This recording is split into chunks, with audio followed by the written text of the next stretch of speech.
Olá, estamos aqui hoje com Autopoieses para justamente apresentar um dos temas também de bastante apreço, né, do Morada Acadêmica, que é a arte, o cinema e a filosofia e a psicologia, a interface, não é, acadêmico, pensante dessas narrativas, dessas formas de pensar o mundo. Hoje é um primeiro momento que o grupo, então, se organiza, né? E aí o convite, trazendo algumas indicações de bibliografia, para que vocês possam se debruçar para nossa, talvez o nosso primeiro encontro, aí sim um pouco mais acadêmico, não é? Começamos, gente, trazendo a minha tese de doutorado, que está no site da teses.usp.br, que você facilmente acha, não é? Então, entrando lá em teses.usp.br, você coloca, vai aparecer uma parte de procura, você coloca meu nome na parte de autor, já aparece essa página aqui, né?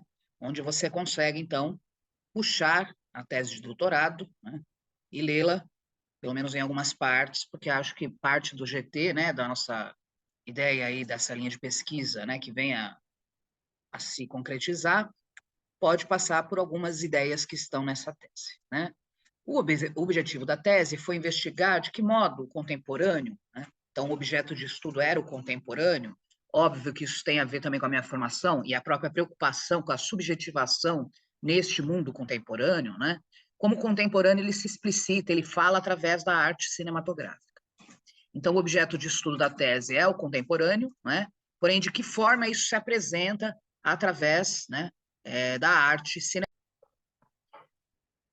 Então, o objeto de estudo, né, que fala, que é mostrado, que é pensado através da arte.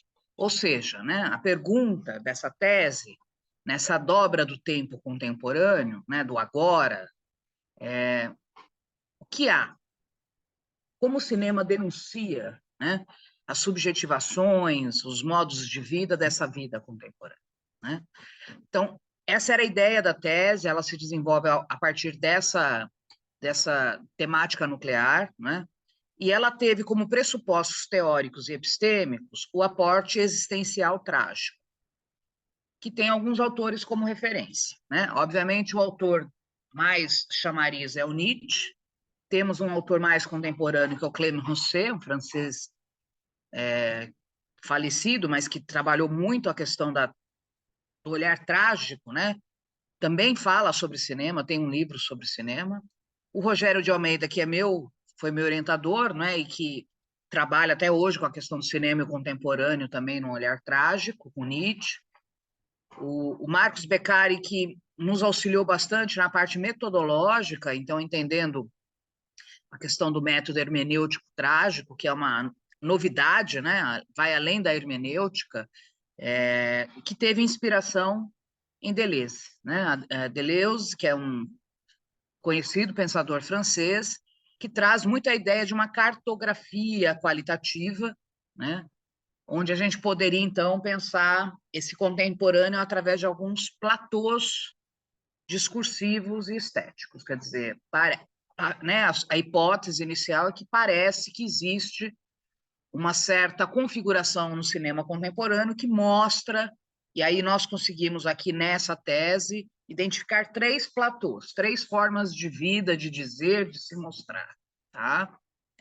Então, usando essa metodologia, foi isso que nos foi trazido, né? Três platôs, portanto.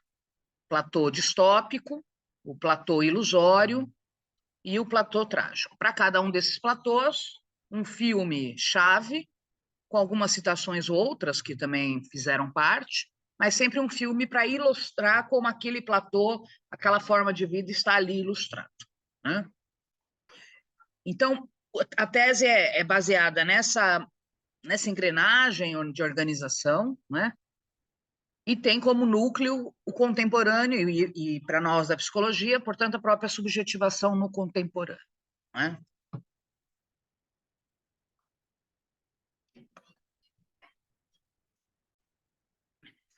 Então, essa pode ser, né, pode ser um disparo do nosso grupo de pesquisa, tentar pensar esses platôs, né, já que estão captados, aí capturados pela minha tese, e também por obras do Rogério, do Marcos Beccari e de outros autores, trazer novos filmes, trazer novas obras literárias que, de alguma maneira, então, também sinalizam esse olhar distópico, do ilusório, do duplo, do trágico, não é? Nas obras, tá? Penso, então, que a primeira grande discussão é tentar também trazer uma discussão maior, que é a questão da dimensão da arte. O que é a arte? Né? Já que estamos falando de um projeto interdisciplinar que passa todo ele, né, por também um acontecimento estético, estésico, artístico em nós.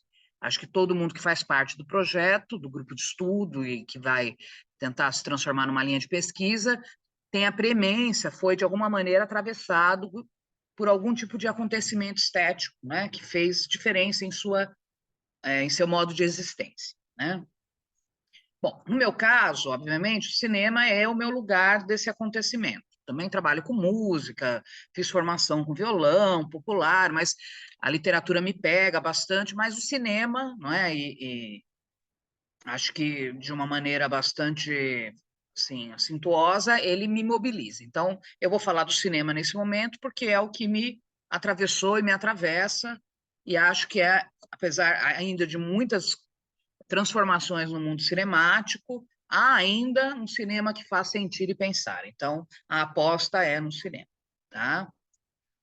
Para falar de arte, temos dois autores que nós podemos dicas, né? Um deles é Humberto, a definição da arte, né? Está aqui no Scribe, depois, se vocês quiserem, a gente pode compartilhar, não é? Discussão, quer dizer, formalização. Tem também um texto da Ana Cláudia de Oliveira, que eu li na Semiótica, que talvez seja interessante. Então, acho que o primeiro tópico que nós poderíamos nos debruçar é a definição da arte indefinida, né? Ontologicamente indefinível, trazendo aqui uma questão quase existencial heideggeriana, né? E mesmo nietzschiana. O Nietzsche que vai dizer que a arte salva, né? Justamente para o homem não morrer da repetição, do tédio e da idiotice, não é? Talvez essa obra do Humberto Eco nos dê um patamar mais acadêmico para que a gente consiga, não é, trazer até o cinema, a literatura para dentro do nosso escopo e do nosso pensar acadêmico, né? Estou também lembrando aqui de um texto do Walter Benjamin, que é outro pensador da Escola de Frankfurt, né? Que fala da arte, um texto famoso também. Então, também podemos pensar a questão da era da técnica e da arte pela ótica do Walter Benjamin, né, que vai falar que a arte tem uma áurea, né? Porque eu tenho até um texto impresso que é bem interessante, que traz a arte como um jogo de resistência, né? Muito dessa ideia do jogo da resistência que a arte comporta, né? É o Didi Huberman, né? O Jorge Didi Huberman, Sobrevivente, História da Arte e do Tempo. Aqui é um livro um pouco mais catedrático, mas ele tem outros textos também sem usar, né? Para discutir a arte. Acho que é um autor que traz um bom convite, né? Então, essa seria talvez um primeiro disparo. Hoje a minha ideia é trazer também uma ideia que está na minha tese e que eu também comungo sempre com meus alunos quando oriento, né? Que é a ideia do cinema ou qualquer forma de arte como itinerário de formação, né? E aí também isso vai nos justificando por que a gente, dentro da universidade, estamos, de alguma maneira, nos mobilizando pelo mundo da arte. Para isso, gente, eu vou ler a apresentação do livro O Cinema como Itinerário de Formação, Rogério de Almeida e Marcos Ferreira Santos, tá? São duas folhas. Eu estava até tentando achar o livro aqui, vamos ver se a gente, juntamente... Eles estão colocando todas as obras do pessoal do Lab Arte da USP agora disponível, procurar aqui. Vou colocar o nome do Rogério, que eu acho que fica mais fácil. Uma coisa, colocar meu nome, você acha também é a minha tese, né? Então, esse é um site, Biblioteca Digital da USP. Então, você vai encontrar aqui a tese de livre docência do Rogério, que depois também acho que podemos pensar uma leitura.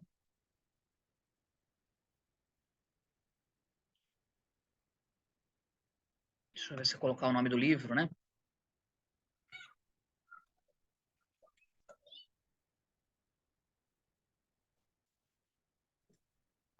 Vocês já colocaram aqui. Ainda não. Mas depois eu tento ver com ele onde ele tá colocando esse material, não é? Para a gente poder ter acesso. Mas a ideia, não é? E vou colocar aqui a capa do livro para vocês verem, né? De formação. Então, ele diz que a formação, né, não é isso. O livro já anuncia isso logo de cara, e essa é uma discussão que a gente tem que ter, né? Tá aqui o livro para vocês conhecerem, né? Ou seja, né, a formação, ela se dá durante o acontecimento de vida do sujeito, né? Portanto, os caminhos de formação são múltiplos, plurais, e vão nos levando para vários lugares que a gente nem pensa um dia ocupar, né? O cinema pode ser um deles, né? Então, eu, por exemplo, não era uma cinéfila clássica, né? Mas sempre o cinema esteve na sala de visita da minha filha, muito blockbuster, né? Muito comercial, com que eu me apaixonasse por esse tipo de arte, né? Então, ela fez parte do que eu me chamo de meu itinerário de formação, né? Então, como itinerário de formação, os filmes propiciam muito mais do que mero entretenimento. Eles são, isso é importantíssimo, formas simbólicas, né, que operam na mediação do homem com o mundo, né, com o outro, consigo mesmo, né? Ou seja, lembrando até o Edgar Morin, que tem um cinema, né, no mundo imaginário, quer dizer, o cinema, ele traça, né, do homem com o mundo, não numa forma concreta, funcional, mas numa forma simbólico, existenciária, né? Na escola, quando o filme aparece, e tem aparecido, né, muito, é usual, não é nenhuma novidade que o cinema está dentro de muitas ementas e planos de ensino, há uma certa redução, né? O cinema acaba aparecendo simplesmente para ilustrar, então usa um filme que use essa temática, né? Raras vezes se estabelece um conteúdo mais profundo com esse conteúdo.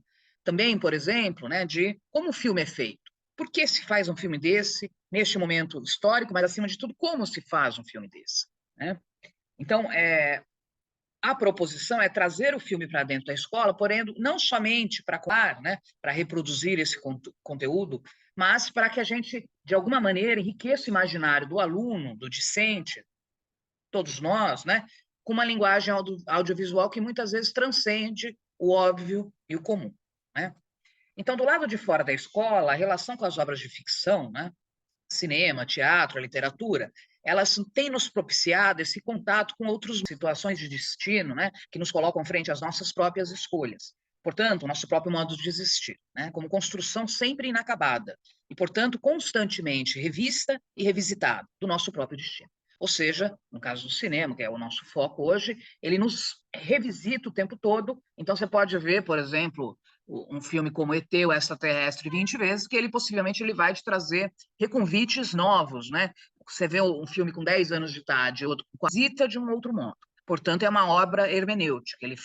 Ele nos convida a uma outra significação, a dar um outro sentido para aquela vivência e para a nossa própria vida, né? Daí a riqueza da arte cinemática, né?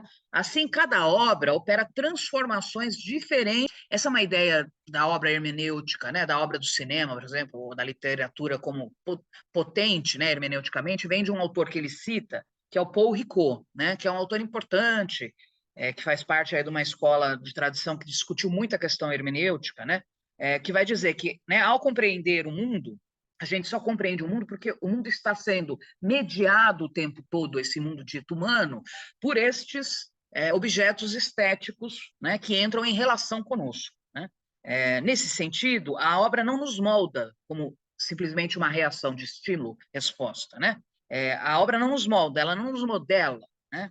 Ela não transmite uma verdade a ser seguida, fechada, única, né? Ela não é um imperativo de uma única verdade, né? E isso se contrasta muito com o que muitas vezes a escola deseja. Vou passar um filme para reforçar esta verdade. Então, nós vamos numa linha que vai dizer justamente o contrário, né? Nós estamos confrontando a nossa própria vida, o nosso próprio saber, as nossas próprias verdades por meio das obras ficcionais, né? Então, a gente vai escolher e vai, de alguma maneira, também nos deixar abraçar por obras que nos convocam ao diálogo, ao confronto, às possibilidades, aos significados novos, né? Convivendo em mim como outros possíveis, né? Como outros eus em mim mesmo, né? Daí a potência do cinema, da arte literária, né? De poder nos convocar para essa pluralidade dentro de nós mesmos, né?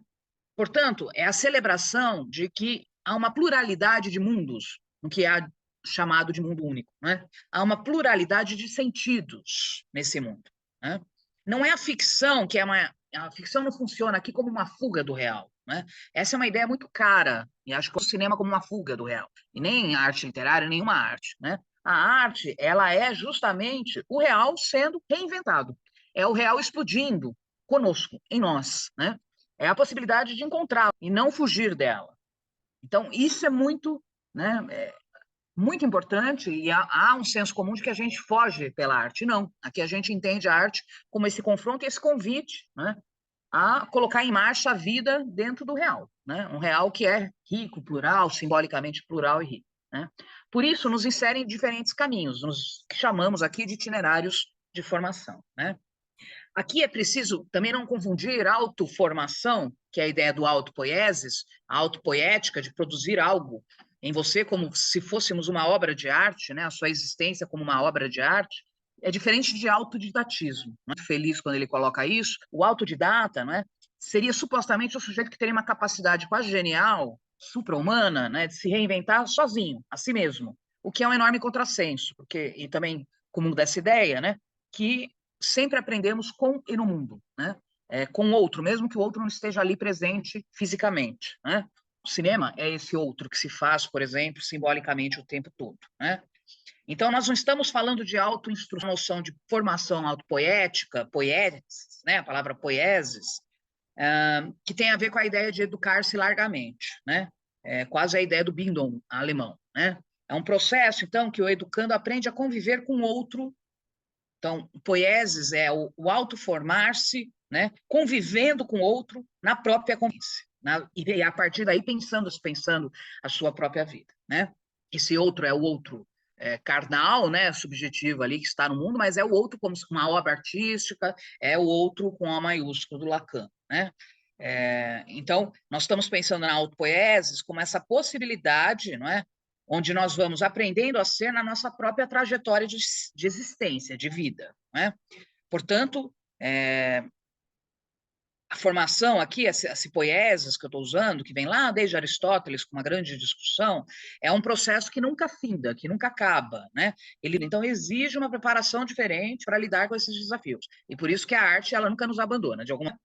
Então, ele diz lá, compreender o cinema como itinerário de formação é admitir uma dimensão existencial em nossa própria trajetória de formação escolar, conteudista, de autoinstrução, mas é quando nos dispomos, né, a assistir filmes, por exemplo, e a refletir sensivelmente sobre eles a partir da nossa experiência de vida.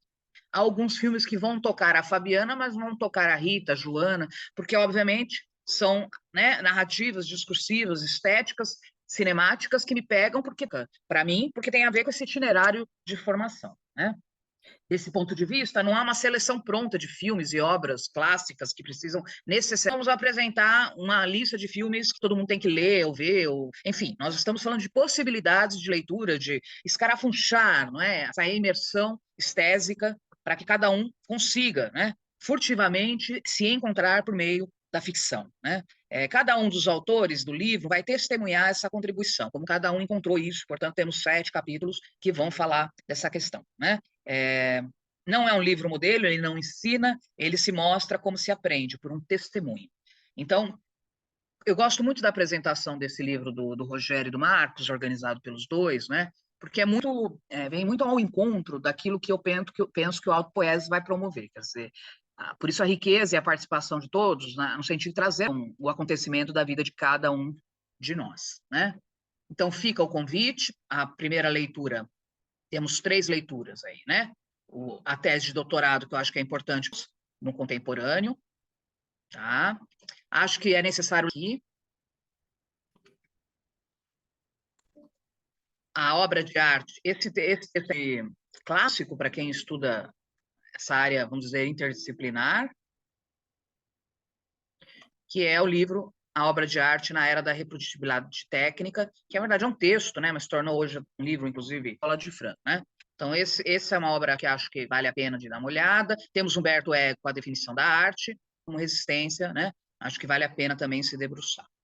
E o cinema como itinerário de formação, que é um livro interessante, né? Acho que pegar alguns dos capítulos e ver como esses autores trabalham, né, a análise desses filmes e como isso está dentro dessa pela de hoje. É um convite inicial de leituras e mergulhos aí, já para irmos compreendendo um pouco onde queremos chegar, se é que vamos chegar em algum lugar, a ideia é que nunca vamos chegar num lugar, mas sempre povoar esses lugares, né, de possíveis imaginários, e também compreender o sofrimento, a subjetivação no mundo contemporâneo por meio da arte, que eu acho que ela sempre é o primeiro grande sinalizador, a primeira reverberação, né, que nos deixa aí como uma sinalização dos novos tempos. Era isso, espero que vocês tenham gostado, né?